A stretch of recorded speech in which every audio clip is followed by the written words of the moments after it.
দেশের গুরুত্বপূর্ণ ব্যক্তিদের রাষ্ট্রীয় পদমর্যাদাক্রম নিয়ে আপিলের অনুমতি দিয়েছেন দেশের সর্বোচ্চ আদালত।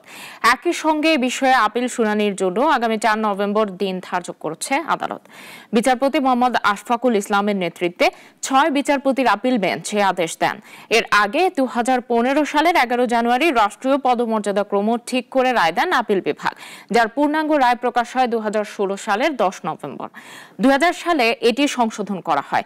সংশোধিত এই ওয়ারেন্ট অব প্রিসিডেন্সের বৈধতা চ্যালেঞ্জ করে হাইকোর্টে রিট করে বাংলাদেশ জুডিশিয়াল সার্ভিস অ্যাসোসিয়েশনের সাবেক মহাসচিব আতাউর রহমান।